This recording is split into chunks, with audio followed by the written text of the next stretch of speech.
Alors, bonjour à tous. Bonjour Fred. Bonjour. Merci pour ton partage d'expérience. Donc, nous allons démarrer une première question. Comment es-tu arrivé dans le squash et dans l'enseignement du squash? Squash, complètement par hasard au départ, une construction d'un club dans la ville où j'habitais, j'enseignais le tennis à l'époque. Et quand il faisait pas très beau, j'ai commencé à aller jouer au squash pour découvrir comme ça, mais complètement en loisir. J'ai mis 1 an à comprendre un petit peu les finesses du jeu. Et puis ensuite, j'ai commencé à y aller de plus en plus.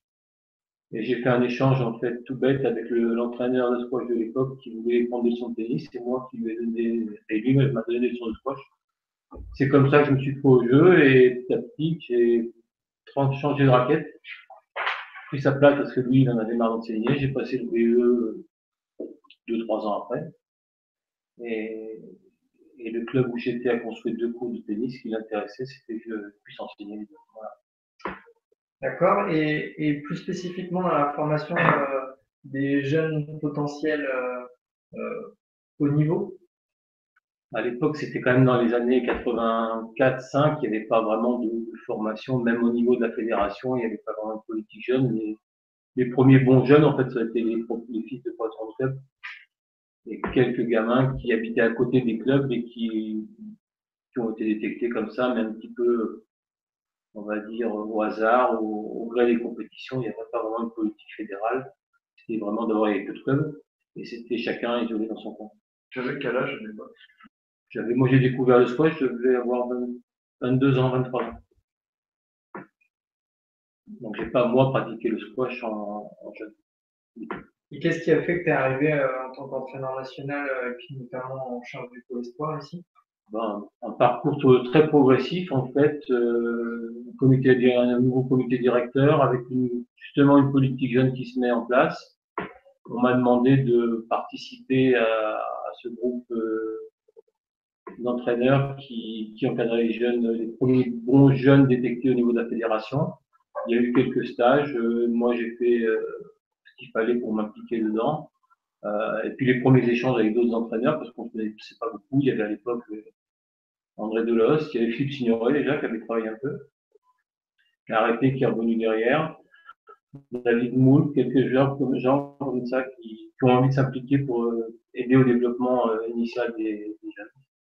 Et puis ensuite, j'ai été 3 ans élu au comité directeur, donc j'étais toujours au prof dans un club. Et puis en 92, la fédération m'a demandé, alors que moi le club était en vente où je travaillais, m'a demandé si j'étais intéressé pour venir travailler à la fédération. Donc c'est à partir de là que j'ai vraiment commencé à suivre de plus en plus les jeunes au niveau de la politique fédérale. D'accord. Donc, comment dire, toi, ton parcours, t'as pas passé le professorat euh, avant d'avoir été entraîneur pour la fédération. Tu as plutôt été dans le circuit fédéral avant d'intégrer le professorat de sport sur une voie, la troisième voie, c'est ça? À l'époque, on nous en parlait même pas du professorat de sport. Moi, quand je suis arrivé, il n'y avait même pas de BE2. C'est-à-dire qu'il y a eu certaines équivalences et certains joueurs qui ont pu avoir un BE2, alors que nous qui étions dans la formation à l'époque, on ne pouvait pas passer parce que concrètement, l'examen n'existait pas parce qu'on n'avait pas les contenus. Donc moi, je suis passé par le B1 squash, B2 squash, et ensuite, avec l'arrivée d'un BTN qui venait d'une autre fédération, qui nous a fait comprendre à tous et aux élus également que le professeur de sport était un levier indispensable pour nous pour être plus solide dans notre formation. Et donc, quand j'ai passé le concours, par une voie, c'est par la validation d'expérience. Le même DTN que celui que Philippe avait. C'était Bertrand Bonnefoy, c'est le premier qui nous a fait passer les professeurs de sport. Avant, il y avait le BE, de tête, le premier BE2, il a dû se passer en 97 ou 98, donc c'est pas si vieux que ça. Pendant des années, il n'y a eu qu'un BE1 parce qu'on était peu. Moi, je suis arrivé à la TD, on était deux. Il y avait un DTN, moi et une secrétaire. Donc, pour tout gérer, c'est-à-dire la commission sportive, le quotidien sportif, le quotidien sportif, il pouvait aller jusqu'à prendre les enveloppes, les timbrer, les amener à la poste parce qu'il y avait personne pour. Et moi, à l'époque, j'habitais Orléans, j'allais à la fédération qui était du côté qui était à Boulogne puis à Saint-Cloud. Et à cette époque-là, la fédération de squash était encore dépendante de la fédération de tennis. Non, la fédération de squash, elle a eu son autonomie en 81. On a été 5-6 ans au début, un comité au tennis entre 75, moi je ne joue pas, 81, et quand il y a eu cette première poussée de construction de clubs, parce que c'est là que tout est parti, il y a eu des clubs à droite, à gauche qui sont construits, il y a eu quelques constructeurs de cours, pardon, qui ont fait de la pub, et ça a poussé très très vite, mais avant 81, il y avait peut-être 20 clubs en France, c'est tout. Et du coup, tu as commencé dans quel club et où géographiquement? J'étais à Blois, l'Hermitage à Blois, qui était un club de 5 cours, avec une grosse dynamique sportive, puisqu'on faisait des tournois à l'époque, ça paraît fou aujourd'hui, mais avec 150, 200 engagés, parce que ça tournait, il y avait un patron de sportif, un club à 300-400 licences, pour 4-5 cours, il y avait 4 cours au début, puis un cinquième, c'était pas mal. À Orléans? Ouais, à Blois d'abord. À Blois d'abord, puis Orléans, en fait, le patron de Blois a racheté le club d'Orléans, ce qui fait que j'étais amené pendant une petite période à travailler sur les deux clubs, avec Nathalie Cornet, qui était CVE et qui a contacté l'organisation sur un club. Mais voilà, à Blois, un patron qui a envie de faire bouger les choses, qui était impliqué, qui était élu à la fédération, et qui m'a donné les mains libres parce qu'il m'a embauché, j'avais la chance d'être salarié dans le club avec la gestion sportive, et j'avais vraiment carte blanche pour développer toute la partie sportive, compétitive, senior, et surtout jeune, donc l'école de squash complètement libre au niveau de mon organisation, des contacts avec l'UCEP, enfin les écoles, ce qui fait que matin et après-midi, toute la semaine, j'avais la chance de pouvoir travailler avec des gamins de CM1, CM2, donc ce qui m'a créé un vivier pour développer l'école du squash et développer le club. Comment tu as créé ces contacts avec l'école? Individuellement, il fallait y aller, parfois vers des gens qui venaient au club, qui étaient instits ou qui étaient profs de PS ou profs d'autres choses.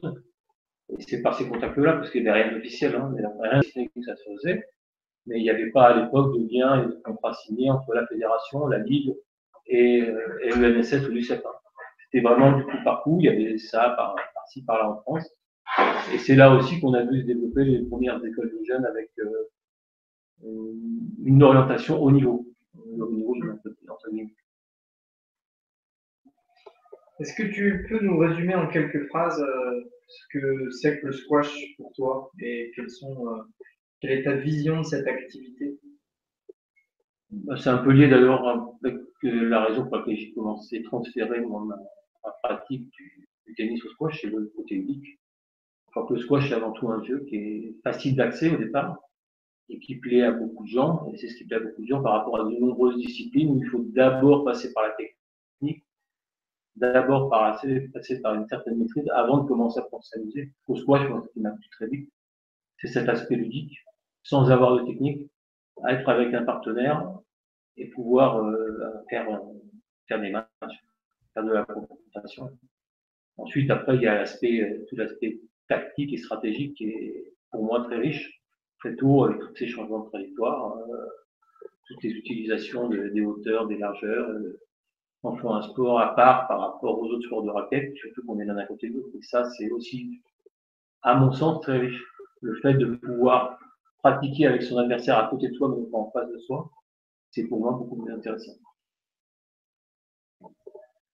Comment définirais-tu un bon entraîneur de squash?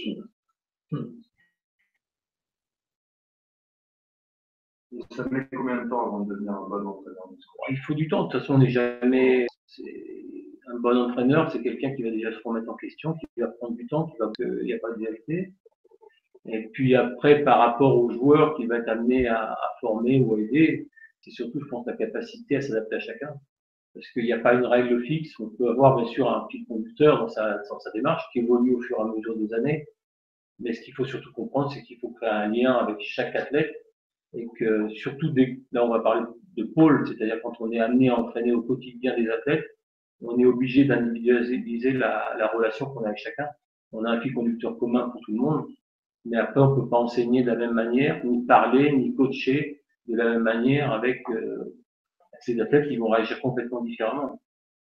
Il y en a qui vont avoir besoin d'être bousculés, secoués, encouragés, d'autres qui vont être au contraire très à l'écoute, très calmes, très posés, qui vont mal supporter les changements d'attitude ou de ton.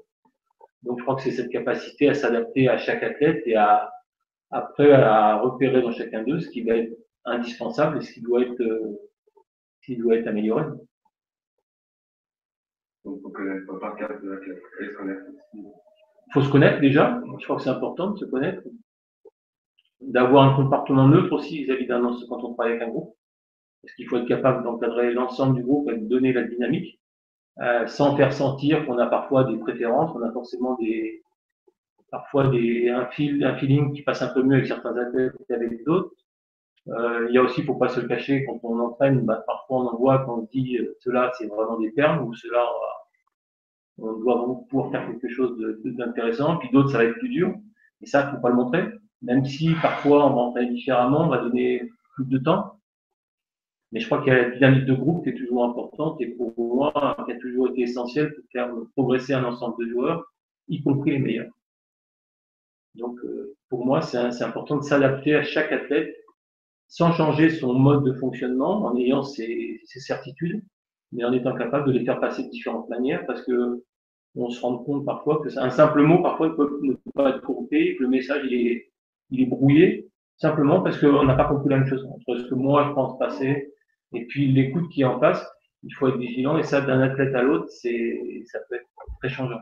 C'est valable aussi pour ton coaching de match. Tu t'adaptes aussi à la personne que tu as en face pour le discours que tu tiens sur le coaching. J'ai un mode de fonctionnement qui m'est propre, c'est-à-dire que moi j'ai ma manière de me comporter, d'avoir une certaine posture derrière le cours que j'ai choisi depuis longtemps en étant plutôt focal, mais en essayant de montrer le moins possible d'émotions dans l'athlète qui est sur le cours, de manière à pouvoir l'aider au moment où lui a besoin justement d'un œil, d'un geste, d'un mouvement. Et ensuite, après, il y a l'adaptation, c'est-à-dire que ça, c'est général. Ensuite, en fonction de l'athlète, il y en a où on va sentir qu'ils vont avoir besoin d'un coup de pouce. Il va falloir serrer le poing, l'encourager, lui parler.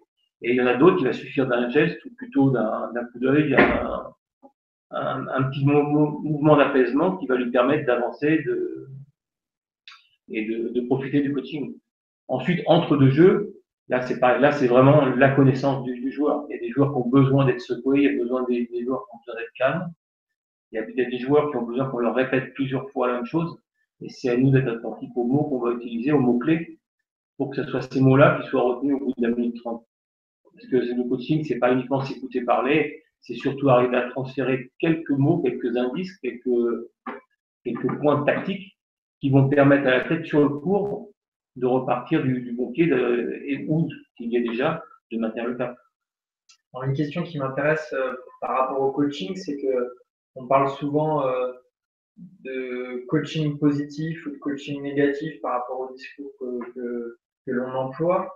Être toujours sur le positif, être toujours en avant sur les points positifs. Est-ce que toi, ça a été ta manière de fonctionner dans le coaching? Est-ce que tu as déjà utilisé le coaching négatif? Est-ce que tu as des mauvais retours par rapport au coaching négatif? Comment tu... Moi, j'ai toujours essayé de chercher la recette positive, c'est-à-dire éviter, c'est pas facile quand on sait pas, ou quand on est en coaching, si on a enregistré là, de dire ne pas, fais pas.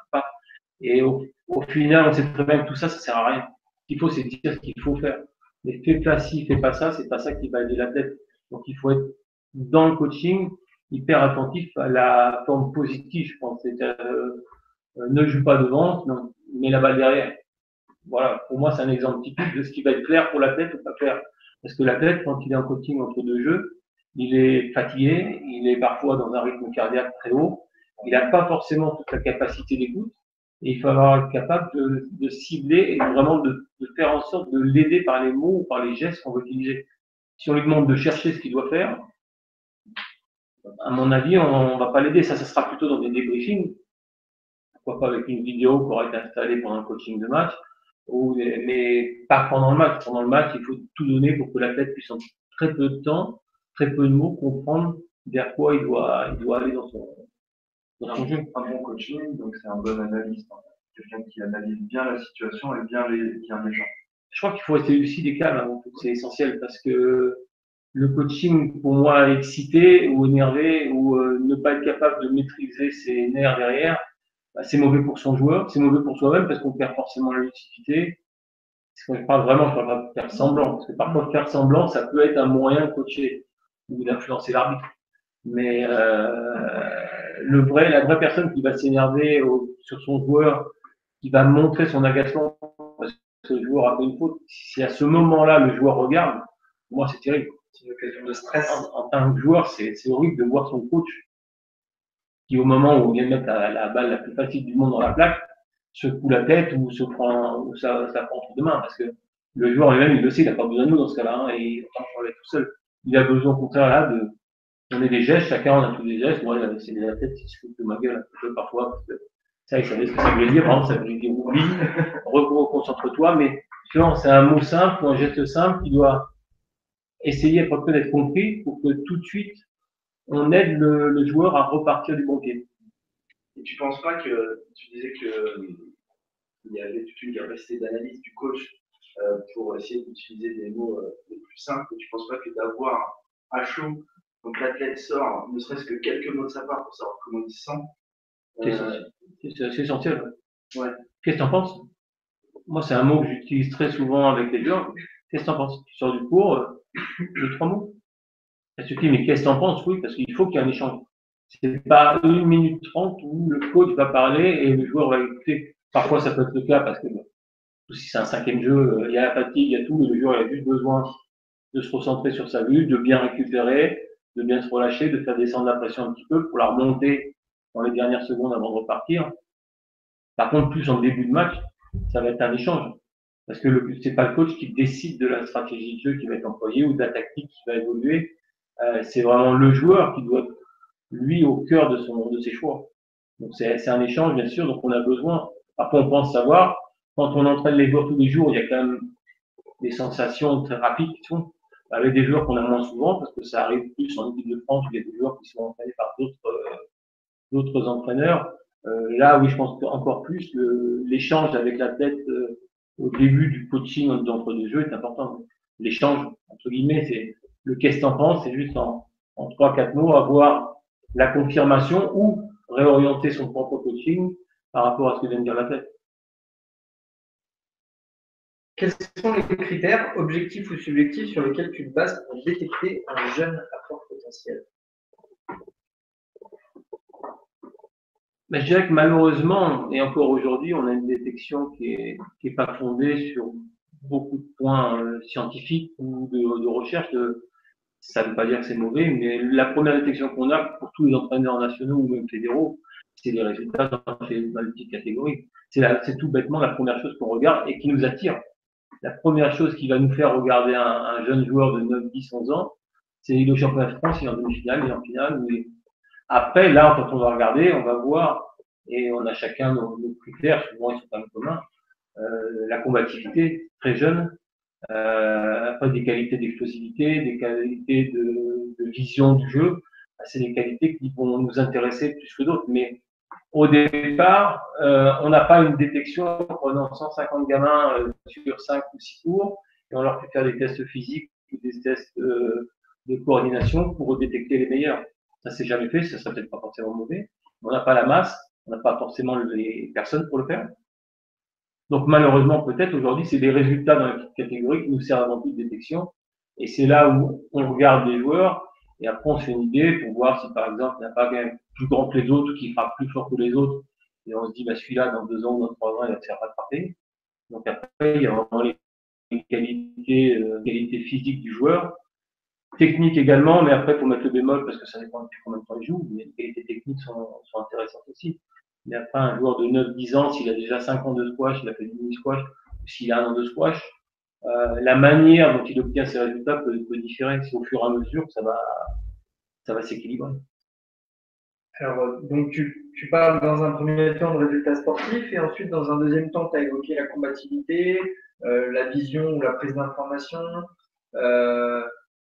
Est-ce qu'il y a une priorité après les résultats sportifs? Est-ce que tu mettrais une priorité entre le mental, le tactique, le physique et le technique dans la détection d'un jeune? On a vu c'est par expérience un petit peu tous les profils. On a vu des joueurs atteindre le haut niveau et être au haut niveau en ayant des qualités techniques dès le départ très solides.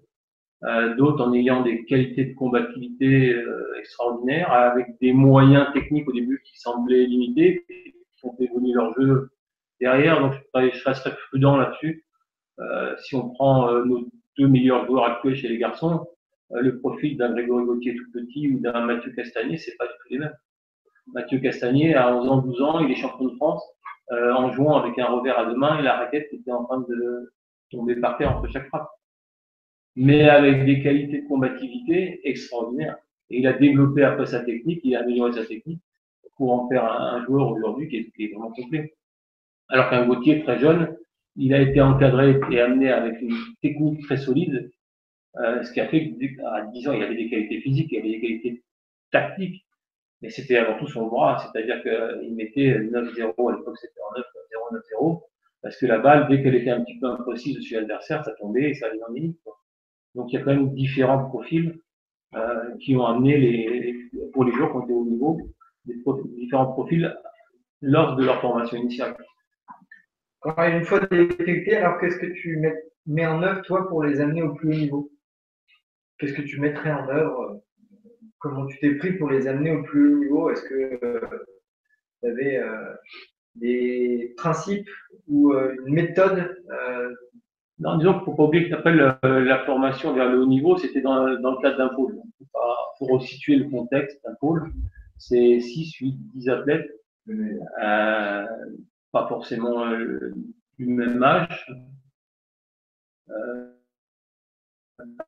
Parfois, il y a des garçons et filles, mais en général, travailler sur la conscience. Je pense que c'est important, on a pu le voir dans des sélections parfois. Quand il n'y a pas trop de concurrence, quand les places sont acquises, mine de rien, les résultats petit à petit s'affaiblissent parce que inconsciemment, les joueurs s'entraînent moins bien parce que les places sont acquises. Et le fait dans un pôle d'avoir une émulation, de sentir qu'on peut avoir quelqu'un derrière soi qui vienne piquer la place, je crois que c'est important. Donc bien travailler là-dessus et de faire comprendre à tout le monde, c'est déjà pour moi un moyen de fonctionner, de travailler au quotidien très important. Je pense que c'est ce qui manque en France, la confrontation d'une manière générale. J'en suis persuadé parce que les rares fois, notre petit niveau de confrontation, d'émulation, lorsqu'il y a eu, je vais parler plus chez les jeunes, mais chez les seniors c'est pareil, 5, 6, 7 joueurs du même niveau pour 3 places, 4 places en sélection, ça a toujours donné de bons résultats. Ça a toujours donné de bons résultats pour ceux qui arrivaient à obtenir leur sélection derrière. Et les meilleures nations du monde aujourd'hui, à mon avis, elles n'ont pas de secret plus que nous au niveau de la formation, de l'aspect technique ou tactique. C'est avant tout un gros réservoir. La force de l'Égypte, aujourd'hui, c'est un gros réservoir. La force de l'Afrique, toutes les qualités qu'ont les entraîneurs là-bas, ils maîtrisent parfaitement le squash dans tous les domaines, mais c'est avant tout parce qu'il y a une concentration et que la moindre baisse de régime pendant 6 mois d'un joueur de 14, 15 ans, 16 ans, de numéro 1 anglais ou de numéro 1 égyptien, il va sortir des dixièmes. Parce que pendant que lui, il commence un peu à avoir la grosse tête, à moins bien travailler et à être moins rigoureux, il y en a 8 ou 9 qui vont venir lui pousser aux fesses et lui prendre la place. Et ça, c'est quand même une force. Quand on ne l'a pas, c'est plus difficile. Parce que malgré tout, quand on a tendance à être installé à la première place, c'est pas évident, on dit beaucoup même pour le mondial. Ce qui est dur une fois qu'on est numéro 1, c'est d'y rester. Et pour y rester, il faut continuer à se remettre en cause tous les jours, continuer à travailler, à être exigeant, alors qu'on est en train de battre tous les autres. Donc oui, je pense que pour moi, la masse de joueurs au début et l'émulation qu'il peut y avoir, elle est indispensable pour qu'une nation soit au niveau. En gros, le plus dur, c'est pas d'y arriver, le plus dur, c'est de rester en haut. C'est aussi dur l'un que l'autre, c'est 2 étapes différentes, parce que c'est très dur d'arriver au très haut niveau. S'il y avait une recette miracle, tout le monde serait numéro 1 et on y arriverait tous. Il faut de la chance, il faut le dire. Il faut déjà au début avoir un athlète qui a certaines wins, parlons masculin, mais chez les filles, c'est exactement la même chose, qui a des qualités. Et puis après, il faut mettre en œuvre et mettre en place toutes les composantes du squash qui vont permettre de l'aider à arriver au niveau avec toutes les incertitudes qu'il y a. On a vu des très bons jeunes en France qu'on pensait capables d'aller au très haut niveau et qui, pour X ou Y raison, des problèmes d'environnement cardio, des problèmes de scolarité, des problèmes de motivation simplement, extra-sportifs. À un moment, j'ai envie, on voit que le gars il passe pas, ou mentalement, parce que c'est plus dur à détecter mentalement. Il y a la combativité, ça se voit très jeune, mais après les qualités mentales, elles sont beaucoup plus dures. Les qualités techniques, elles sont faciles pour nous tous, pour nous entraîneurs.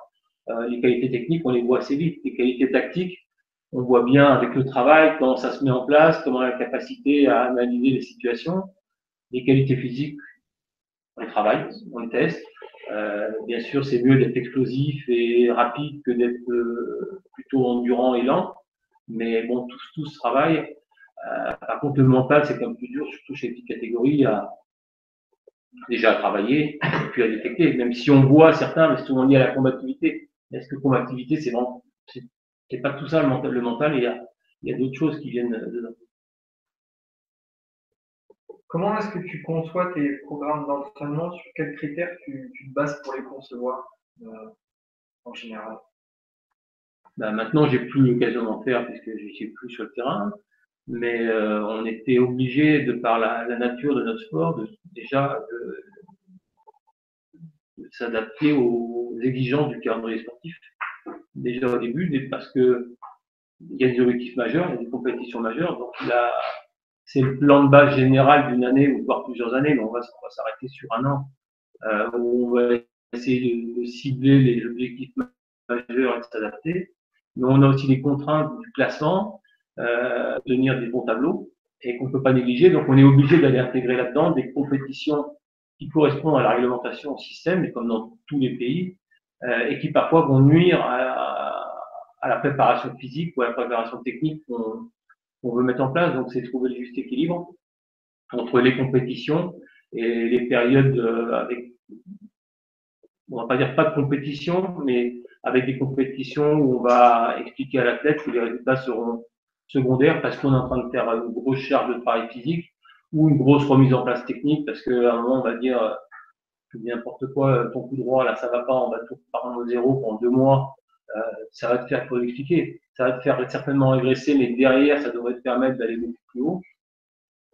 Donc cette planification elle va être établie en fonction des objectifs majeurs et après du temps disponible et de la réalité quotidienne, parce qu'on voit beaucoup et c'est assez facile à faire, on n'en a pas trop en squash, mais des planifications théoriques dans un livre ou en athlétisme, on le voit, ou en natation.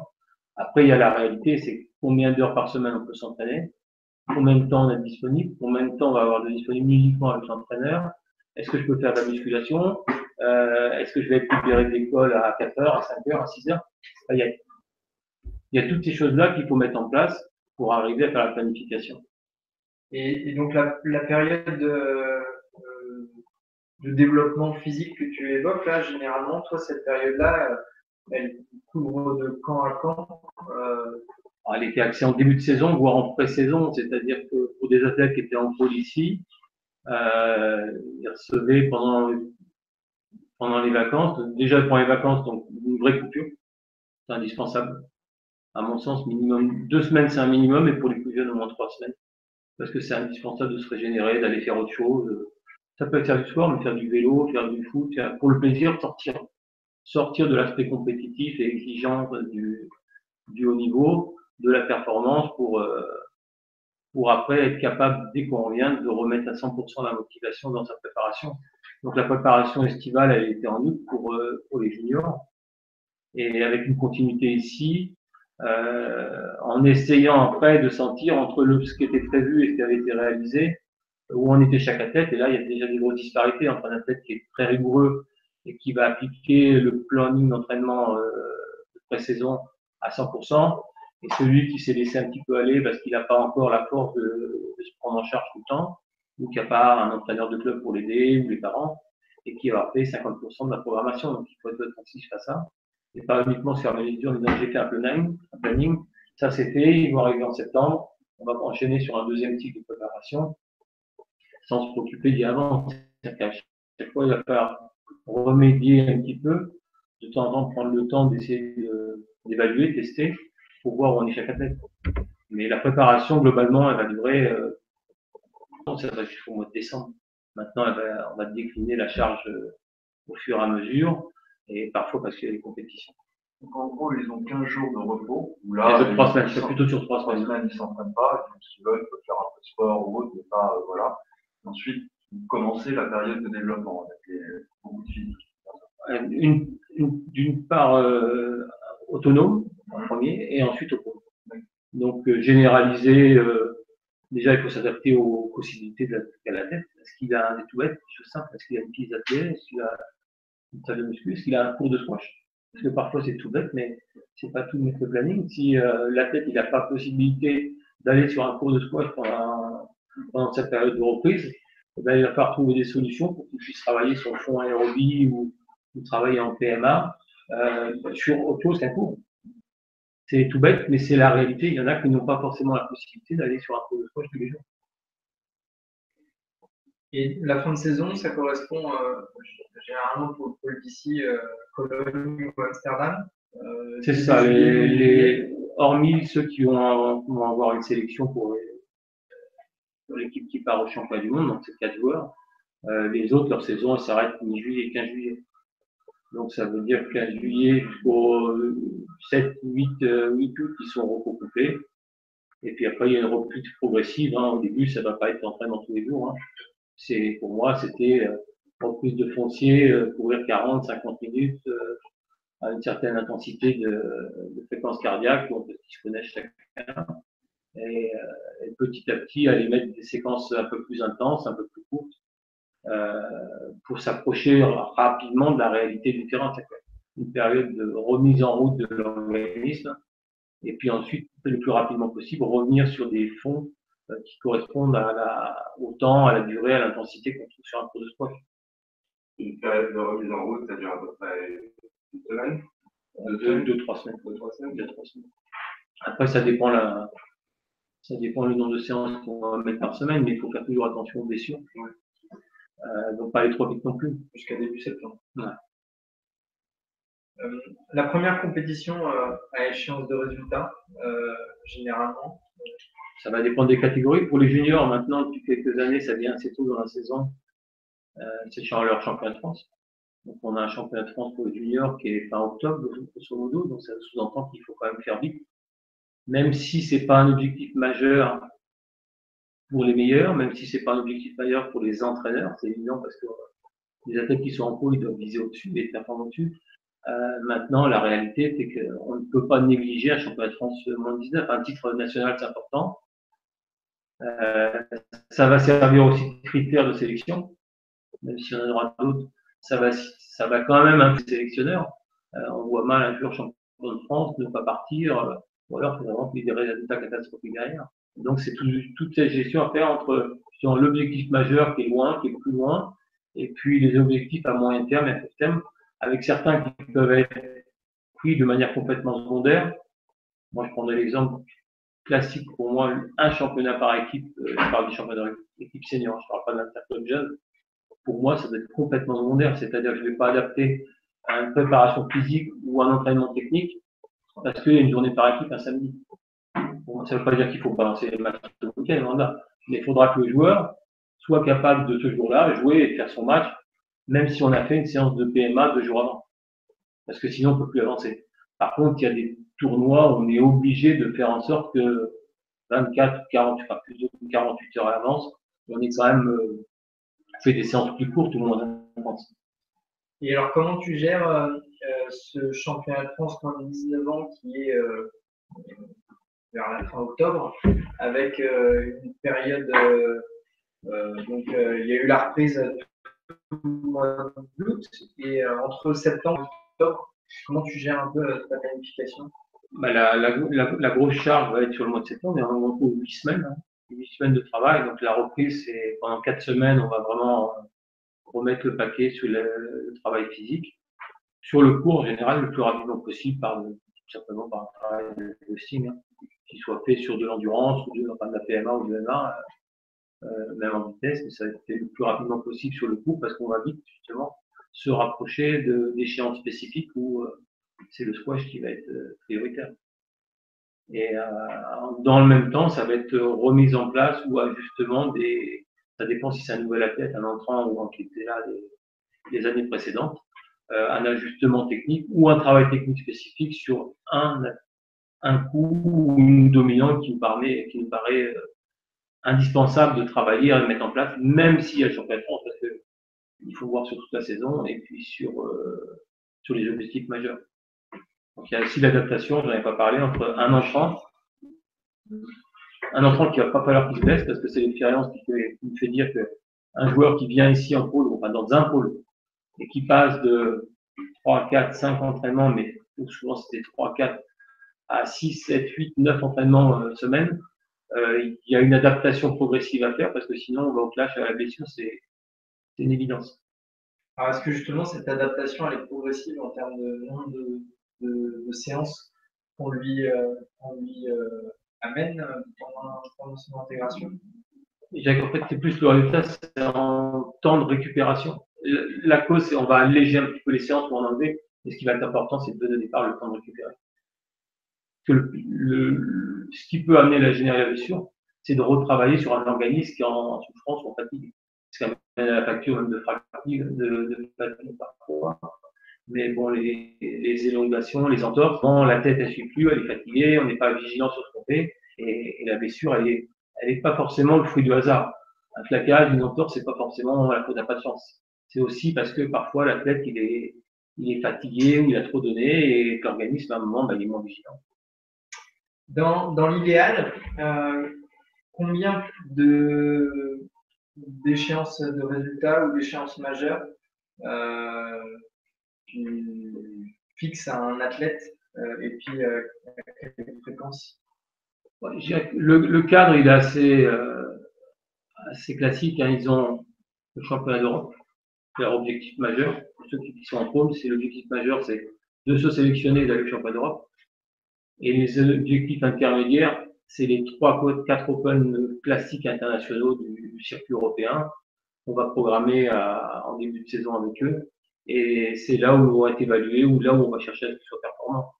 Donc pour nous, pour une saison classique d'un moins de 17 ou d'un moins de 19, globalement, c'est l'Open de Belgique en général qui se situe en novembre. C'est le premier repère qui est maintenant très collé au moins de 19, championnat de France.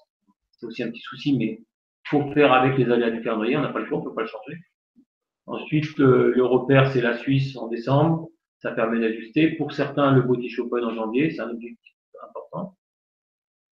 Et puis ensuite, ils ont l'Open de France en février et les Open de fin de saison avec championnat d'Europe en avril ou mai, s'ils sont sélectionnés, et les Open de fin de saison. Donc, ils ont 4, 5 objectifs intermédiaires sur lesquels ils doivent être performants ou essayer d'être performants. Un objectif majeur, c'est surtout pour créer une émulation, une dynamique et surtout une motivation et apprendre à chaque athlète à quand même se centrer sur un objectif. Ça ne veut pas dire que le reste, on s'en fout, mais savoir se dire quand même, mon objectif, c'est le championnat d'Europe. Ou peut-être pour un joueur un peu moins fort dans un club, mon objectif, ça va être l'Open de Belgique ou le championnat de France. Parce qu'il n'y a pas de honte à se dire cette année, je suis en première année moins de 15, j'ai aucune chance d'avoir ma sélection, je ne vais pas être défaitiste, mais je vais travailler. Cette année, mon objectif, ça va être le championnat de France, ou l'Open de Belgique, ou l'Open de France. Et l'an prochain, ça va déjà se projeter sur plusieurs années. Ouais, moi, je veux ma place en équipe moins 17. Ou moi, je veux battre, je parlais tout à l'heure l'élimination, les 5 ou 6 qui sont devant moi. Je veux un an, je me donne un an ou un an et demi pour arriver à les passer. Et ça, c'est sur entretien avec les joueurs que tu fixes tout ça avec eux? Discussion, entretien. Le planning, c'est le planning qui est la base de travail, et c'est une discussion. Et là, c'est rejoint ce que disait Lucas tout à l'heure sur le coaching, il y a un échange. C'est pas le coach qui présente son plateau et qui décide de tout faire. Non, c'est un échange parce que il y a la scolarité à côté, il y a toujours pareil, il y a tout un environnement dans un pôle, le retour en famille.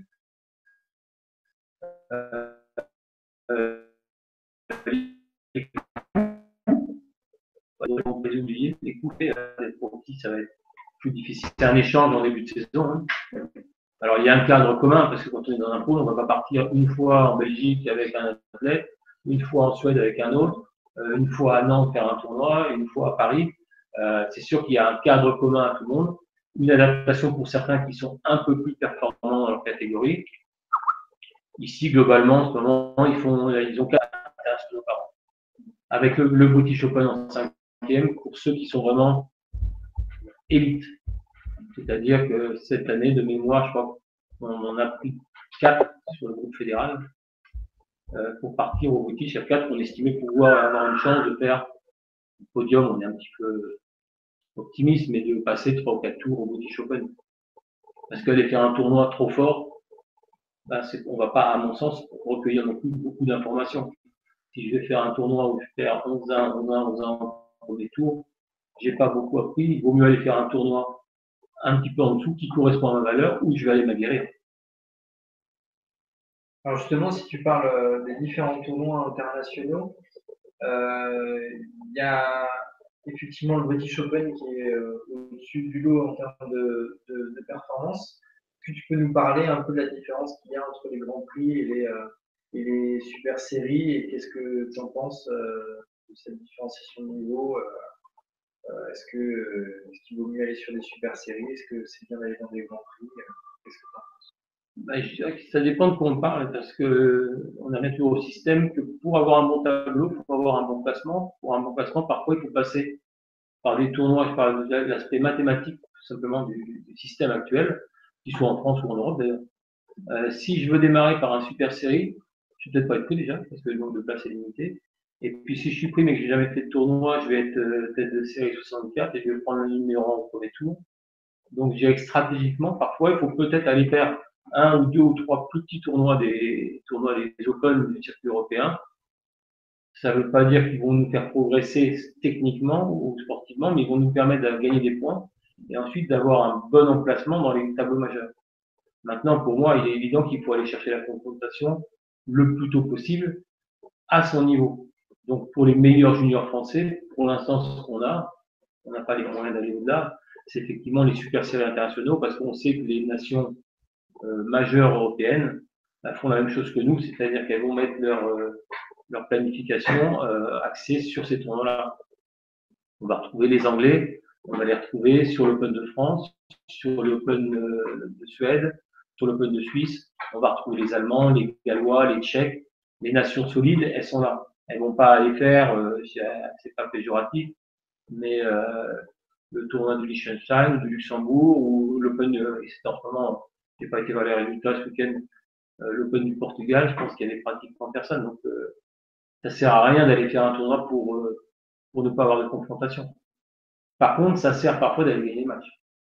Il faut oublier que parfois, c'est important d'aller gagner les matchs. Donc, savoir de temps en temps se mettre un tournoi peut-être un peu moins fort, prendre de la confiance, surtout si on a fait un pari avant, pour acquérir des résultats et arriver avec un mental beaucoup plus fort derrière quand on va sur un tournoi majeur. Parce qu'il n'y a rien de pire non plus dans le sens, même si on sera pas très bien, que d'arriver en compétition et de prendre un carton, un deuxième carton, un troisième carton.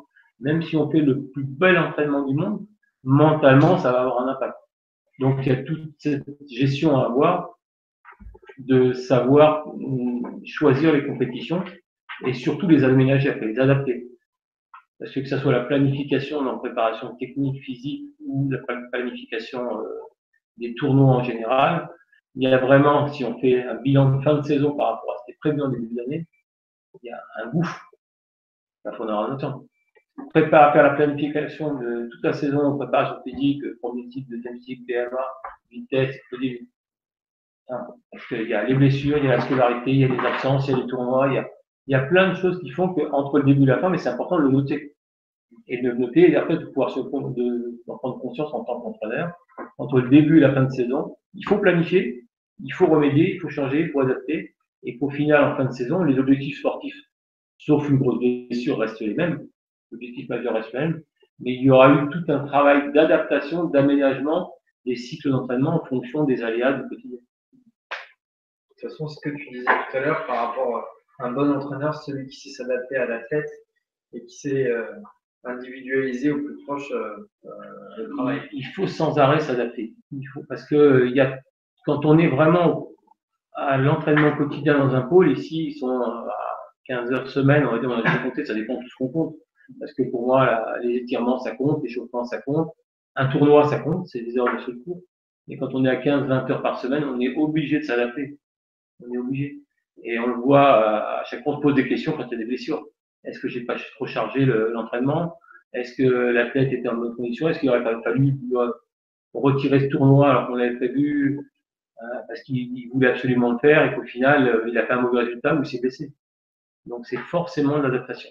Comment tu fais justement au quotidien, parce que tu es au quotidien avec eux, pour prendre de la distance et pouvoir avoir cette analyse et cette justesse dans l'adaptation? On n'est jamais sûr de rien, déjà on peut se tromper, on se trompe. D'ailleurs, c'est en se trompant nous aussi qu'on évolue, hein.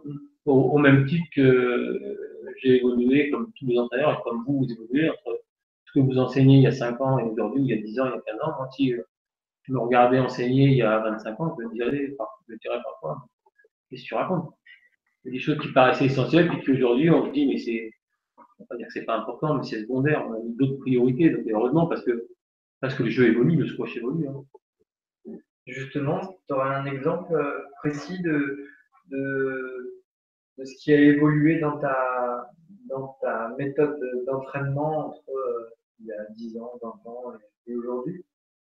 Je pense qu'au début, on était tellement trop attaché à la technique, mais en fait, à apprendre quelque chose sans savoir pourquoi on le faisait. C'est-à-dire qu'on apprenait, moi j'ai un tennis, c'était pareil, mets le pied gauche devant, mets le pied droit devant, ou mets ta raquette là, sans expliquer le pourquoi du comment. Et je crois que ça a évolué beaucoup, c'est qu'au fur et à mesure, on se pose la question, ah non, qu'est-ce que tu en fais de la balle? Où tu la mets? Qu'est-ce que tu es capable d'en faire? Est-ce que tu es toujours capable de la mettre là? Et pour ça, qu'est-ce que tu vas être capable d'adapter? C'est-à-dire que le geste, il doit être adaptable, le déplacement, il doit être adaptable. Il n'y a pas un déplacement. Moi, quand je suis arrivé, on apprenait à se déplacer en gerbe. On partait du thé, on fonçait vers l'avant, et après on tournait, on orientait. Parce qu'on avait vu des belles photos de la méthode canadienne. Nous, notre méthode d'enseignement, la première, c'était une méthode du Canada qui avait été traduite, avec tous les aléas de la traduction en plus. Mais les Anglais apprenaient pareil, les Pakistanais apprenaient pareil, et puis ça a évolué. Il y a des Australiens qui sont passés par là, qui sont arrivés avec l'appui inversé, puis ça a fait réfléchir les autres. Et je crois que c'est au fur et à mesure, les nations se sont rendues compte que le jeu évoluait, que certaines nations faisaient des spécificités, et que ensuite, il fallait chaque truc prendre ce qui semblait bon, tester, essayer, se tromper parfois, et puis se faire sa propre personnalité ou son propre choix technique, qui évolue, hein. L'appui inversé, moi, quand j'ai commencé le squash, j'interdisais l'appui inversé à droite, mais ton pied gauche devant. Mais même à des très bons joueurs. Mais en fait, quand on réfléchit 20 ans, pourquoi j'ai imposé ça? Je ne m'étais même pas posé la question, parce qu'on nous disait c'est comme ça qu'il faut faire. Tout le monde faisait comme ça, et on a fait comme ça. Et c'est un moment, une nation et il n'y avait pas Internet, hein, donc il n'y avait pas les vidéos, on ne voyait pas de squash. C'est une fois par an, on voyait un PSA quand il y en avait un en France, on voyait un joueur, en l'occurrence, là c'était les Australiens, dans les années 85-90, il y a toute une génération de joueurs, ils étaient 5-6 dans les 10 premiers mondiaux. Ils ont commencé à tout prendre à la volée, à réduire leur geste de frappe, à faire du jambe droite devant coup droit. Et puis les autres, on a copié, hein. Et puis après, petit à petit, ça nous a obligés, je parle pour les Français, nous aussi, à réfléchir à la technique, mais différemment. Qu'est-ce qu'on va en faire? Qu'est-ce qui est important au bout du compte? Quoi, comment, qu'est-ce que je fais de la balle? Est-ce que je suis capable toujours de la mettre au même endroit, quel que soit le temps que j'ai entre deux frappes? Et tu ne penses pas qu'il y aura une réadaptation à faire aujourd'hui vis-à-vis du jeu égyptien? Il y a à apprendre. Ce qu'on peut remarquer, c'est qu'eux-mêmes, entre eux, il n'y en a pas un qui se ressemble. C'est-à-dire que je parlais des Australiens tout à l'heure, à l'époque, ils avaient tous le même profil de jeu quand même. C'était une école australienne. Les Anglais avaient quand même tous une école et techniquement, gestuelle, je ne vais pas parler technique, gestuelle de bras, ce qu'on voit le plus, et de déplacement qui était assez traditionnel, mais commune à tous les joueurs. Avec les Égyptiens, il y a quand même une grosse différence. Même entre eux, on voit des grosses différences d'organisation technique. Ce qui est clair, c'est beaucoup de poignées, beaucoup d'adaptation, très peu de grands gestes, sauf quand ils ont énormément de temps. C'est vrai, rebond après la vitre. Comme nous, on peut faire ce qu'on veut quand la balle fait rebond, vitre arrière. Tout est bon, on a du temps. Le tout, c'est de savoir qu'est-ce que je suis capable de faire quand j'ai moins de temps ou pas de temps. Et est-ce que je peux tout faire avec moins de temps? Et ça, c'est là où ils sont très bons, c'est là où ils ont compris. Et puis, ils sont rien interdits, surtout. C'est-à-dire que même nous aussi, mais beaucoup de cultures de squash traditionnelles s'interdisaient, l'amorti du fond du cours au croisé, ils disaient ça va pas, tu ne fais pas ça, c'est tactiquement, c'est nul. Eux, ils se sont permis, puis ils ont montré petit à petit que ça rentrait. Les meilleurs, on les voit sur des 8-8, 9-9 au cinquième, ils vont pas faire parallèle en disant, c'est ça qui, c'est leur force aussi. Ils tentent et ça marche parce qu'ils sont parce qu'ils le font, ça. Et puis je reviens parce qu'ils sont beaucoup au départ et qu'il y a une énorme, énorme émulation et une énorme confrontation. Ils jouent beaucoup. Ils bien jouent, hein, je parle pas forcément d'entraînement. Le jeu, vraiment le terme jeu, dès le plus jeune âge. Bien sûr, ils ont de l'entraînement. Bien sûr, on leur pousse beaucoup la balle parce que culturellement, là-bas, les parents font jouer les enfants, les joueurs adultes font jouer les plus jeunes. On pousse beaucoup la balle. Mais avant tout, ils jouent le foot. Et tu disais que même si les joueurs égyptiens ne se ressemblaient pas tous dans leur façon de jouer, il y a une dominante qui en sort, c'est quand même leur jeu d'attaque par rapport aux activités. Comment est-ce que tu définirais de la même façon le jeu français? Je crois qu'on est un peu un mix entre les deux.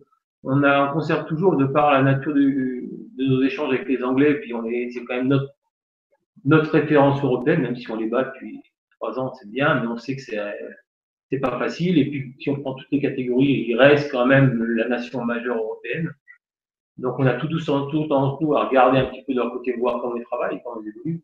Et en même temps, maintenant qu'on a la chance, je ne parle pas de ceux qui ont la chance d'aller sur les tournois internationaux et de voir les Égyptiens, mais le fait aujourd'hui de pouvoir tous les matchs, on peut les voir sur PSA Live, sur Internet, ça nous permet aujourd'hui de nous faire notre propre opinion. Et là, je pense que nous, on est capable, parce qu'on est bon en France, faut pas oublier. Je pense qu'on entraîne bien, on l'a montré depuis longtemps, on n'a pas de gros moyens, on n'a pas eu beaucoup de joueurs, on n'a pas beaucoup de masse, et pourtant, on a des sacrés résultats depuis longtemps. Alors, on a eu un peu de chance parfois, mais on a des résultats en junior et en senior. Parce que parfois, il y a des nations qui ont des résultats en junior, puis après, comme les Pakistanais aujourd'hui, hein, en junior, ils sont champions du monde, mais ils n'ont pas un joueur qui perce en senior. Pour différentes raisons, peut-être, parfois des raisons de trucage au niveau de leur passeport, mais mine de rien, en junior, ils sont quand même bons, même s'ils ont 20 ans ou 21 ans, ils ne sont pas champions du monde. Oui, ils sont plus durs, on le sait depuis 25 ans. Et là-bas, il n'y a rien de plus facile que d'avoir un nouveau passeport ou d'avoir marqué 18 ans et demi, bah, tu as 19 ans et demi ou 20 ans. Ils se sont fait planter plusieurs fois pour prouver, parce qu'ils avaient fait un tournoi à 12 ans avec une date de naissance, et à 18 ans, ils n'avaient plus la même. Il n'y a pas qu'au Pakistan, il y a d'autres sports, dans les sports où le jeune âge interdit, comme la gym. Il y a des trucages dans certains pays, mais bon. C'est aussi une manière là-bas de s'en sortir, donc on peut comprendre, mais ils perdent plus, quoi. Ils sont un peu isolés, mais ils perdent plus. Et pourtant, en jeunes, ils sont bons. Ça veut dire qu'eux, ils n'ont pas été capables d'évoluer, d'aller prendre ailleurs. Le Pakistan, je pense, c'est un bon exemple, à l'inverse, d'un pays qui sait jouer au squash, énormément de bons joueurs, qui les forment pas si mal, mais à l'ancienne. Quand on les regarde jouer, quand on les regarde sortir, ils frappent comme des mulets, ils ont un grand geste. J'ai l'impression de voir encore, je viens de dire, au jeune Chakan. Donc, en junior, ça passe, un peu plus vieux, physique, costaud, il frappe très fort, ça passe. Mais dès que ça va en senior, où là, il faut élargir la panoplie de coups, être beaucoup plus à l'attaque, comme tu l'as dit, ils n'en sont pas capables. Et c'est flagrant aujourd'hui. Je sais pas, le premier Pakistanais, c'est le 30e mondial. Enfin, je ne sais même pas où il est. Je sais même pas où il est. Et alors, est-ce que tu constates qu'il y a une diminution du niveau au niveau européen, chez les juniors ou chez les seniors, par rapport aux autres nations, ou est-ce que c'est les autres nations qui ont évolué parce qu'ils ont su s'adapter et que les Européens se sont adaptés? Qu'est-ce que tu en penses par rapport à tout ça? Il y a surtout une augmentation de la concurrence. Il y a plus de pays qui jouent. Il y a plus de pays qui sont investis encore plus sérieusement parce qu'entre jouer et puis avoir les moyens à un moment de mettre le paquet, il y a des nations qu'on ne voyait pas il y a 20 ans ou même 10 ans et qu'on sent émerger aujourd'hui. L'Inde, les États-Unis, c'est des sports, les pays avant, ça me fait penser, nous, quand il y a 30 ans, on faisait les Open, les Open jeunes. Quand sur un tableau, il y avait un Français, les petits Belges, les petits Hollandais, ils se frottaient les mains en disant super, on a un bon tableau, quoi. Et puis on a évolué, on a progressé, et on est devenu une nation forte. Bah, aujourd'hui, les nations fortes chez les juniors, bah, c'est des nouveaux pays. Il n'y a pas eu encore de très bons Indiens. Il y a eu 21 qui a fait 20 mondial, à peu près Gozal qui a 20 mondial. Et je pense qu'ils vont arriver parce qu'ils sont en train de créer une masse de jeunes, un centre d'entraînement, des centres d'entraînement, avec des cours, avec des moyens, avec des coachs. Parce qu'il faut aussi le matériel. Hein, quand on est à un pôle, parce qu'il faut bien entraîner les gars, et là-bas, ils sont 8 coachs ou 10 coachs dans le centre d'entraînement. Effectivement, ça ne peut donner que de bons résultats. Enfin, ça va au moins les aider à en avoir. Les Américains, aujourd'hui, mettent le paquet. À une époque, c'était parce qu'au départ, ça leur permettait d'intégrer les universités. Donc, ça se sentait pas trop chez les seniors, parce qu'en fait, une fois qu'ils avaient intégré, bah, ils jouaient en équipe, mais ils n'avaient pas le droit de faire de la PSA, parce que c'est un sport professionnel, donc ils n'avaient pas le droit. Aujourd'hui, il y a un deal qui s'est créé, c'est-à-dire que les joueurs peuvent aller aux États-Unis, faire leurs études universitaires, et en dehors de la période de compétition universitaire, ils peuvent jouer en PSA. Ça change tout. C'est-à-dire qu'aujourd'hui, il y a des joueurs qui vont aux États-Unis, qui s'entraînent aux États-Unis, il y a des Américains, et qui se mettent sur le circuit. Donc pareil, chez eux, il y a de plus en plus de bons joueurs. Donc il y a plus de confrontation qu'avant. Et il faut espérer si on est olympique, donc j'espère qu'on le sera. Là, ça sera encore plus vrai avec les nations traditionnellement fortes de l'olympisme, mais qu'on ne voit pas pour l'instant, comme la Chine, la Russie. Il ne faut pas se faire d'illusions. Si on est olympique, ça sera plus dur parce qu'il y a des nations qui ne mettent pas de moyens du tout, ou qui n'en mettent que sur les sports olympiques, qui se mettront au squash. Et 1 milliard de Chinois qui se mettent au squash. Ils ont déjà commencé, ils en ont quelques-uns qui. Bah, ils avaient fait, c'est Philippe qui m'avait raconté ça, Philippe Signoret, il y a quelques années quand on a cru y être. Il avait, à Champagnon, ils avaient engagé une équipe féminine. Et en fait, ils avaient pris les 10, 12 numéros, on va dire entre 10 et 20 du BAD, en Chine, d'accord? Et ils avaient mis pendant 1 an ou 2, quoi. Parce qu'ils ont une telle masse. Donc, en Chine, par exemple, c'est pas aberrant de demain. En plus, imaginez que le joueur qui est 10e ou 15e au badminton ou au tennis de table se dit, j'ai aucune chance d'être sélectionné en. Par contre, comme les entraîneurs, on dira, au squash, tu peux. Parce qu'on a quand même, je parle chez les jeunes, hein, dans une grosse sélection, on a quand même des gros points communs, donc c'est pas aberrant de voir ces nations-là émerger pas du jour au lendemain, mais au bout de 10 ans. Hein. Si on est olympique, je pense que dans 10 ans, on les verra. Et donc, je pense pas que le niveau européen soit plus faible. Il est plus dense, déjà, c'est pareil en Europe. Avant, à l'époque, Lucas ou même Stéphane, ils ont fait des tournois jeunes. Les pays de l'Est, on ne les voyait pas. Ils n'existaient pas. Aujourd'hui, les Tchèques, ils sont forts.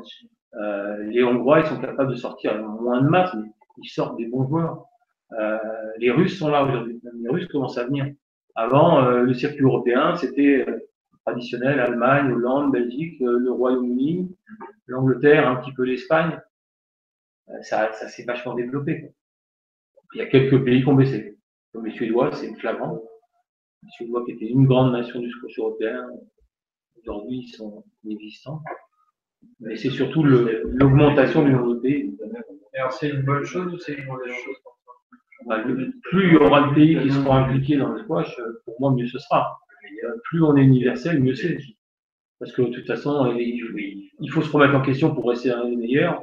Et dire je suis le meilleur s'il n'y a personne à côté, je vois pas tellement l'intérêt. Si on est 3 pays à pratiquer notre sport, bah, on sera facilement champion du monde. Mais je pense que pour tout le monde, c'est plus intéressant, plus intéressant de travailler dans un environnement où il y a de la concurrence, il y a de la recherche, il y a de l'échange. Faut aller chercher chez les autres qui font bien, garder notre propre talent et puis savoir faire avancer les choses sans arrêt, surtout pas s'arrêter. Parce que ça va vite. Ça va très vite si surtout quand on n'a pas beaucoup de joueurs.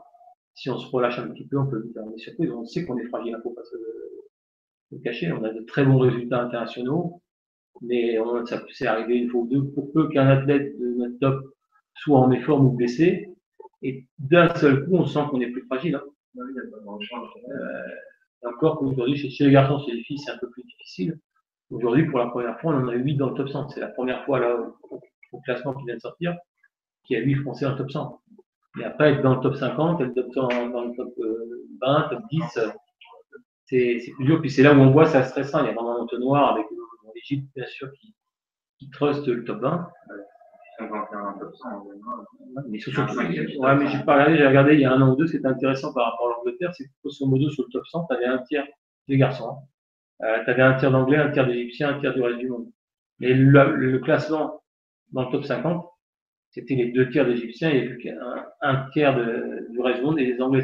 Les Anglais étaient plutôt de 50 à 100 mondiaux, après les Égyptiens. Hein. Et c'est pas un hasard, c'est que derrière ils arrêtent. Il y a un Égyptien qui est 50e mondial ou 60e mondial, il n'est que 20e dans son pays. Donc, très vite, il va arrêter parce qu'il va pas envie. C'est la réalité. Il a le même niveau en France, en Allemagne ou en Angleterre, il va être en équipe nationale. Le gars qui est 20e égyptien, à moins qu'il ait des moyens, je sais pas, enfin, peut-être qu'il en vit, je ne connais pas leur source de revenus, mais c'est plus dur. Et on voit beaucoup d'Égyptiens jeunes qui étaient forts, qui gagnaient des botiches ou des finales ou des finales, qui disparaissent derrière parce qu'au niveau local, ils sont rien. Surtout que là-bas, c'est centré sur ces deux villes, hein. Le Caire et Alexandrie sont là. Et donc là-bas, être bon, c'est pas c'est pas le même repère que chez nous. Et une fois que Greg ne sera plus là, on pense pas du stage français au niveau mondial. Bah, on risque de peiner parce que c'est on ne se sépare pas, on se perd pas un ancien numéro 1 mondial comme ça. Maintenant, il y a un réservoir, justement, aujourd'hui, il y a un petit réservoir, mais il y a 3-4 juniors, seniors maintenant, qui sont en train de progresser.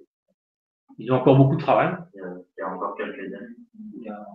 On ne sait jamais, parfois on pourrait être plus vite, mais c'est vrai que nous on a tendance à avoir une maturation un peu tardive, on prend un peu plus de temps parce qu'on a peut-être pris un peu de retard au début, mais que ce soit Sébastien, que ce soit Auguste, Baptiste, Victor, Benjamin, là, on espère que là-dedans, pareil, ils sont 4-5, ça va faire une émulation, la sauce, là ils viennent de grimper dans le top 100. Peut-être qu'ils vont se dire maintenant, pour être en équipe de France, c'est pas top 100 qu'il faut être, c'est top 50, top 40, top 30. Et que ça va en faire monter peut-être 5, j'espère, hein, c'est ce qu'on a souhaité.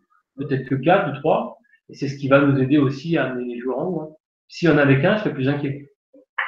Si on avait qu'un, on va dire Victor, entre guillemets, connu parce qu'il a été vice-champion du monde junior, il sort des juniors, il a gagné le championnat d'Europe. Je serais plus inquiet s'il n'y avait que lui, parce qu'il pourrait lui-même, à un moment, baisser en motivation, même si c'est pas le cas. Je pense que c'est pas le cas. Mais là, il y en a 4 ou 5, c'est-à-dire qu'au moindre abaissement de la vigilance d'un joueur, il perd sa place. Là, ils sont 5, c'est ce qui est intéressant, ils sont 5 pour actuellement la 5e place en équipe de France. Donc ça veut dire qu'il ne faut pas s'arrêter, quoi. Mais ça sera forcément difficile, comme quand Camille va arrêter, je souhaite que ce sera le plus tard possible. Parce qu'on n'a pas une masse, il faut en former d'autres et on peut mettre beaucoup d'espoir sur des jeunes, mais on sait très bien qu'il y a plein de choses qui peuvent arriver. Donc, il peut y avoir de très bons jeunes à 11, 12, 13 ans sur lesquels on se doit d'être vigilant et intéressé dès le départ. Mais on sait que pour X ou Y raison, tout peut s'arrêter, hein. L'exemple de Gauthier est flagrant, s'il n'y avait pas eu le pôle, il aurait peut-être arrêté le squash. Et personne ne l'aurait connu. Parce que le club avait fermé, parce que son entraîneur qui l'avait formé était à 100 km, c'était André Delos. C'est lui qui a fait le gros du boulot. Mais s'entraîner à 100 km quand on devient bon, et à 12 ans, il était, je crois, champion d'Alsace, deuxième série. Donc, plus de partenaires. À mon sens, si on n'a pas de partenaire d'entraînement, on est foutu, à ce niveau. Un entraîneur qui était à 100 km, tu ne peux pas faire que ça, il fallait qu'il fasse autre chose. On a décidé d'ouvrir le pôle un petit peu pour lui aussi. Un petit peu parce qu'on s'est dit, il y a un super potentiel là. Et peut-être qu'aujourd'hui, Greg, sinon, il n'aurait pas joué au squash parce qu'il aurait été au Dincourt, hein. Si vous savez où c'est, mais pas vraiment. Et qu'il n'y ait plus de squash parce que ses parents qui avaient un squash l'avaient vendu. Et qu'il n'aurait plus de club, donc peut-être qu'il se serait mis au foot, au tennis, ou je sais pas, hein.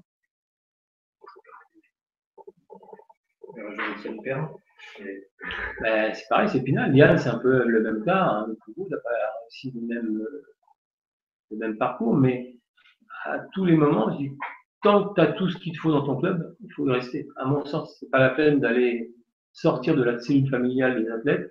Quand il y a tout ce qu'il y a, quand il y a un entraîneur sur place, des cours, un club qui veut bien donner les cours, même les louer, mais quand il y a tout ce qu'il faut sur place, des partenaires, des copains surtout aussi, parce qu'on dit des copains de son âge, même si à un moment on est plus fort que les autres, c'est ce qui fait rester dans un club. Et puis à un moment, si tu commences à être le premier ou le deuxième de ton club, avec l'entraîneur a plus de temps à consacrer parce que lui doit le vivre aussi, il ne peut pas faire que ça, ou que le club commence à grincer des dents parce que tu sors de l'école à 5h30, tu veux un cours, et qu'à cette heure-là, les cours sont loués, à un moment, il y a plein de petites choses qui te font dire, faut peut-être que j'aille dans un pôle, parce qu'il n'y a que là où je vais retrouver des conditions, je ne vais pas dire idéales, mais optimales, pour pouvoir m'entraîner tous les jours avec un entraîneur, avec des partenaires, avoir tout ce qu'il faut autour. Et ça, à un moment, ça devient difficile de l'avoir dans un club. L'aménagement scolaire, c'est une évidence. Et pour intégrer un pôle, qu'est-ce que tu conseillerais aux jeunes quelle maturité en fait tu conseilles aux jeunes avant d'intégrer un pôle pour s'épanouir et pas non plus aller dans la mauvaise direction? Je viens de dire, ça va dépendre de ce qu'il a sur place chez lui, parce que ça va influencer sa décision ou la décision familiale. Mais je pense que le bon âge, c'est la transition collège-lycée, 15-16 ans. 14, 15, 16 ans, après ça dépend de la maturité. Avec les filles et les garçons, c'est pas tout à fait pareil. Mais c'est le bon âge pour passer en pôle si j'ai pas ce qu'il faut chez moi, j'ai envie de dire. Que si l'athlète est dans un club, il a 15 ans et qu'ils sont 2 ou 3 à être au super niveau, qu'il y a tout ce qu'il faut, que l'entraînement peut être quotidien, qu'ils peuvent faire leur préparation physique ou voir un diététicien de temps en temps, un préparateur mental. Pourquoi venir en pôle? Il y a trop de risques parce que venir en pôle, c'est quand même se séparer de la cellule familiale, l'abandonner à un certain moment. Et c'est pas facile à vivre. Je l'ai vu ici parce que quand tu gères un pôle, c'est beaucoup de temps sur le cours, mais c'est énormément de temps dehors avec plein de choses à gérer. Et là, à nouveau, avec des athlètes qui sont tous différents. Et ce qui se passe à l'internat, ce qui se passe, il faut essayer de savoir, mais il faut essayer de s'adapter à chacun. Mais il y en a pour qui ça a été dur. D'autres, certains qui ne sont pas arrivés à s'adapter à la vie en pôle. Puis après, ça va être différent si tu habites à Toulon, à Lyon, où tu peux rentrer le week-end tous les week-ends. À Paris, c'est plus cher. À Brest, c'est encore plus dur. Mais je ne parle pas des dom-toms. Hein. À la rentrée, on a 2 dom-toms qui vont arriver. On va forcément être vigilant. Même le Crêpes le sait. Il y a des Crêpes aujourd'hui qui font des cellules d'adaptation pour les joueurs dom-tom. Pas en France, forcément. Hein. Parce que c'est un autre rythme de vie, c'est un autre climat, c'est à 10 km pour ceux qui viennent de Nouvelle-Calédonie, culture de ses parents, ça sera forcément difficile. Donc c'est ça aussi, un pôle, pour que ça réussisse, il faut que la mayonnaise elle fonctionne à tous les niveaux, c'est pas uniquement pour l'entraîneur. Je fais un super boulot sur le cours, je donne tous les super conseils techniques, je prépare bien mes athlètes, c'est tout ce qu'il faut, mais je ne m'occupe pas de ce qui se passe après le cours, après l'entraînement ou avant. Parce que là, avec le recul que j'ai, c'est la catastrophe. C'est forcément la catastrophe. C'est vraiment, il faut être au cœur du système avec la tête. Donc, il faut être au courant et en lien avec toutes les personnes qui vont intervenir. Il faut être au courant avec le médecin, avec le psychologue ici, avec les maîtres d'internat. Donc, c'est un médecin qui a 50 ans d'expérience de plein de fédés et un maître d'internat qui parfois a 1 an ou 2 de plus que les athlètes. L'écoute, elle n'est pas forcément la même, mais il faut être vigilant à ce qui se passe parce que les alertes, parfois, c'est eux qui peuvent les donner parce que nous, on ne voit pas. En général, on n'est pas informé. C'est les bêtises qui se font ou les problèmes qu'il peut y avoir. C'est rarement l'entraîneur qui est informé en premier. Hein. C'est souvent le médecin, le kiné, c'est vachement important, les maîtres d'internat. Et nous, parfois, c'est un peu tard quand on apprend qu'il y a un problème. Quelqu'un qui déprime, ou, tu vois, qui n'a plus mangé, ou qui a plus envie de s'entraîner. Hein. On l'a vu, hein, par le passé. Messieurs. Moi, j'aurais une autre question. Je me souviens, il y a 3 ans, quand je suis rentré, tu avais dit, lors de la réunion, en gros, plus vous aurez de bons résultats à l'école, mieux je vous retrouverai pour l'entraînement, en meilleur état mental. Et les gens disent, est-ce que tu aurais des conseils à te donner, quand tu es jeune, pour réussir le mieux possible dans les deux, donc le double projet, et est-ce que pour toi, c'est vraiment impossible de lier en dehors de Victor, qui est une exception sur tous les points, pour les autres, est-ce que tu penses que c'est impossible d'allier les vraiment meilleurs résultats scolaires et les meilleurs résultats sportifs? C'est difficile. Ce qui est clair, c'est qu'il y a forcément une question d'organisation. Je pense que c'est faisable largement parce que les conditions, quand on est dans un club comme ici, elles sont quand même optimisées. Sur je plains de la qualité de nos cours, je plains de certaines choses, mais quand on a en temps de perdu sur 24 heures, juste le temps pour aller au lycée qui est 1 km, donc en vélo, ça prend 3 minutes. Quand on a la bouffe à 1 minute, le kiné à 1 minute, les cours à 1 minute, on optimise. Donc c'est déjà par rapport à quelqu'un qui n'est pas dans un pôle, un temps énorme. Moi j'ai connu le pôle ici quand on allait jouer au 7 club. C'était 2 heures, 2 heures et demie de mon temps de perdu dans la voiture. Donc rien que ça, pour moi, c'est la même chose pour un athlète. Si je gagne 2 heures de temps dans ma journée, c'est 2 ans que je peux consacrer, si je suis bien organisé, à mon travail scolaire. Ou une meilleure qualité de mon entraînement. Parce que S'entraîner au pôle, ça veut pas dire 20 heures, ça, je dit tout à l'heure 15 heures ou 20 heures. Je me suis jamais vraiment amusé à calculer à chaque fois, on fait attention, pas qu'il y ait de surentraînement, mais c'est la qualité de l'entraînement. Bien sûr, il faut un certain volume, mais c'est la qualité de l'entraînement. Donc, 2 heures et demie sur le cours, si pendant 1 heure on fait n'importe quoi, il vaut mieux s'arrêter, faire 1 heure et demie de bonne séance, poser ses baskets, se reposer un petit peu et après aller bosser les cours pendant 1 heure et demie. Mais je pense que c'est largement faisable. C'est une question de volonté. Volonté, de travail, puis quand je pense bien dans la tête, c'est-à-dire là je rejoins ce qui est un pôle et le rôle de l'entraîneur, du responsable de pôle. Si l'athlète il a des sales notes, je pense qu'il va en cours, il n'est pas bien dans sa tête, parce qu'il sait qu'il va reprendre des sales notes, qu'il va prendre un carton, qu'il va se faire engueuler par ses parents, pas d'autre chose, parce que si ses parents s'en foutent, c'est encore pire. Par moi, par Yann maintenant. Donc c'est tout un cercle vicieux qui va s'installer. J'ai pas envie d'aller à l'école, je suis nul, alors que partir sur de bonnes bases, parfois, mais je vais en cours, ça se passe bien. D'ailleurs, quand on écoute, je pense que ça passe plus vite la journée que quand on n'écoute pas et qu'on comprend rien. Quand on est intéressé. Donc ça, c'est important. Maintenant, il ne faut pas oublier que nous, quand on parle de projet, notre projet, nous, avant tout, c'est quand même la performance sportive. On est vachement vigilant au résultat scolaire, mais on ne demande pas de la performance scolaire. C'est exactement le mot. Moi, si un athlète arrive à 10 de moyenne ici, c'est pas bien, c'est pas mal. Et tu continues à être à 10 par rapport au contrat que j'ai avec les parents. J'ai fait mon boulot, c'est-à-dire qu'ici, il suit aussi bien les études que quand il était chez lui. Par contre, s'il était à 10 ou à 12 chez lui, qu'il finit à 4 ici, là, c'est qu'il y a un problème. L'inverse, c'est plus dur. C'est-à-dire qu'ils aient des meilleurs résultats scolaires ici que chez les parents, c'est plus dur parce qu'effectivement, les personnes les plus appropriées pour suivre les résultats scolaires, c'est les parents. Nous, il y a un suivi scolaire, ils ont des profs qui viennent ici, ils ont des maîtres d'internat qui sont là pour les aider. Nous, on est vigilants aux notes, mais à un moment, on ne peut pas remplacer les parents. On est vigilant à l'aspect scolaire, mais nous, ce que je veux dire, on ne cherche pas la performance scolaire, on cherche à ce que ça se passe bien sur le plan scolaire, parce qu'on est persuadé que ça va être indispensable pour que le squash se passe très bien. Ou là, on va demander l'excellence. Vous les aidez à s'organiser au début quand ils arrivent? Oui, le CREPS les aide, nous on les aide. Toi, la salle où on est là, moi, il y a eu certaines années où j'ai été sauter des heures et des heures d'entraînement parce que j'avais un groupe, parce qu'il y avait des groupes aussi dans les deux sens, qui faisait que les résultats scolaires étaient en chute libre, mais pour un effectif, pour l'espoir, je parle. Pour le France, ça n'avait pas arrivé. Et où j'avais mis les 6 ou 7 là, autour de la table, et prenez vos cahiers, vos devoirs. Et je choisissais le programme de 3e, 4e, de maths, de français, comme si, quand j'y étais, il y a très longtemps. Ça devrait être. Enfin, ça aurait été utile. Ben, oui, après, le problème, c'est qu'on ne peut pas être en même temps sur le cours ici, mais parfois, après, sortir les athlètes du cours pour leur montrer aussi que le travail scolaire est important, c'est pas essentiel, mais ça fait partie du travail de l'entraîneur du pôle. Mais cette salle, elle a servi à faire beaucoup d'heures de leçons. Et est-ce que tu penses qu'un entraîneur de club doit aussi se soucier de ces aspects-là, de cet environnement? Je pense qu'il l'est moins, comme je viens de dire, normalement, il y a des parents qui sont là pour faire ça, et c'est tant mieux parce que c'est eux qui sont les mieux placés pour le faire. Maintenant, quand un entraîneur donne de son temps, 4, 5, 6 séances par semaine pour entraîner un athlète, ou plusieurs athlètes, là, c'est indispensable qu'il soit informé de ce qui se passe à l'école, parce que ça va forcément, même au niveau local, ça va forcément influencer sa manière de s'entraîner.